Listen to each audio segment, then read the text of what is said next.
Hashtag trending is made possible by the generous support of Zoho Canada, a unique and powerful software suite to transform the way you work. Designed for businesses of all sizes, built by a company that values your privacy. Visit them at zoho.com. Did Jack Dorsey fund a fascist? Was an OpenAI whistleblower fired for raising security concerns? Silicon Valley begins its next huge fraud trial, and Microsoft is making changes to recall, but it's still going ahead. These stories and more on the I Won't Back Down edition of Hashtag Trending. I'm your host, Jim Love. Let's get into it. Jack Dorsey was recently in the news when it was found that he'd given up on his Twitter rival Blue Sky, and to the dismay of many, appeared to be going back to X, the former Twitter. But over the weekend, it was also revealed that the founder of Twitter gave $10 million to what's called the Nostr protocol, aiming to support the truly open social platform. He also sent them 14 bitcoins worth around $245,000 and sent these directly to Nostr's anonymous founder, known only as Fiat Jaff. Well, Fiat Jaff's identity is anonymous no more. Business Insider revealed that he is Giovanni Torres Parra, a Brazilian developer who is an avowed supporter of Olavo de Carvalho, a deceased right-wing conspiracy theorist with fascist and anti-LGBTQ views. Parra has built websites proliferating Carvalho's ideology, which praised Brazilians' military dictatorship and spawned a reactionary movement. On social media, Parra's bio read, "Leftism is a disease." While hoping to create censorship-resistant platforms, Parra has mused that Nostr could become a home for hate speech from groups like Nazis or racists or whatever. His view? We need those people too. Sounds a lot like good people on both sides. Dorsey's not commented on directing funding to someone so openly embracing a fascist influencer's hateful rhetoric and disinformation. But the Nostr saga raises new concerns over whose values are really being coded into the next generation of social media platforms. OpenAI claims that it's never taken action against employees who criticize the company. One former employee begs to differ. Leopold Aschenbrenner, a former security researcher on OpenAI's elite super alignment team, claims he was fired from the AI company after escalating critical security concerns to the board of directors. The 19-year-old Columbia valedictorian said he flagged major vulnerabilities in OpenAI's measures to prevent theft of model details and core IP. After a significant security incident, Aschenbrenner shared his prior memo detailing the issues. Shared his prior memo detailing the issues with executives. But OpenAI management was furious he'd gone over their heads to the board. According to Aschenbrenner, HR criticized his worries about Chinese espionage as racist and unconstructive. He was soon terminated, officially for sharing the security memos against policy. Aschenbrenner disputes this, saying exchanging safety IDs with outside experts was encouraged at OpenAI. He believes the real issue was refusing to retract his concerns and pushing management to keep security promises.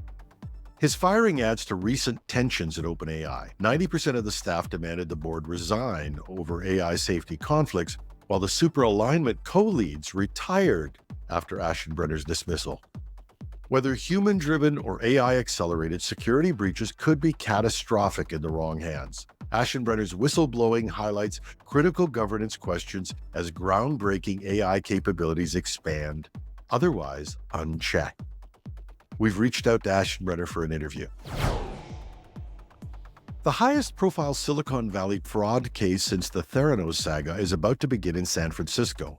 Michael Lynch, the former CEO of software company Autonomy, goes on trial Monday for allegedly deceiving Hewlett-Packard during HP's disastrous $11.7 billion acquisition in 2011.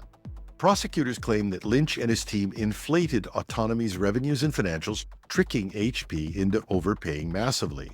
The deal resulted in an $8.8 billion write-down for HP and helped precipitate the tech giant's split into two companies in 2016. Lynch has vehemently denied wrongdoing for over a decade, claiming HP simply mismanaged Autonomy post-acquisition under then CEO Meg Whitman. but he has lost related civil and criminal cases in the US and UK. If convicted of the fraud charges, the British billionaire could face prison time, and it's a stunning fall for the former software executive who raised over $1.2 billion for his Invoke Capital venture fund after being fired by HP following the botched merger. Lynch was extradited from England just last year to finally face trial. With billions lost and reputations shredded, the monumental corporate takeover gone awry could make this an epic Valley courtroom battle. High-stakes fraud clashes have become a recurring phenomena in tech's modern era of ambition, hype, and greed. But this one could be Silicon Valley's next landmark case. Remember that we said last week that Microsoft's recall or some version of it would go ahead despite the criticism? Well, it appears that Microsoft is going ahead, although it's making changes to try to appease some of its critics. Microsoft said it is adjusting course on its forthcoming recall feature for new Copilot PCs after facing a torrent of backlash over privacy and security risks. Recall is designed to help PC users easily find information they previously viewed on their computer by taking frequent screenshots and indexing on-screen text and images. But security experts raised alarms about the potential for hackers accessing this localized data trove. In a blog post Friday, Microsoft announced it will now make Recall an opt-in feature turned off by default rather than enabled automatically. Users will also need to sign in with biometrics like fingerprint or facial recognition to enable Recall's monitoring.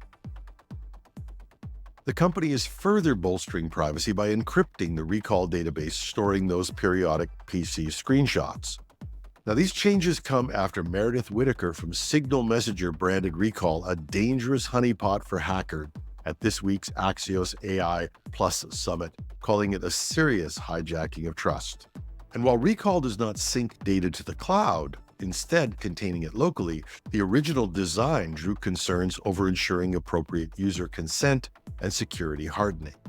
Microsoft says Recall's monitoring capabilities can be toggled for individual apps as well, but by dialing back the initially overzealous deployment, the tech giant aims to balance Recall's utility with protecting customer privacy and device integrity.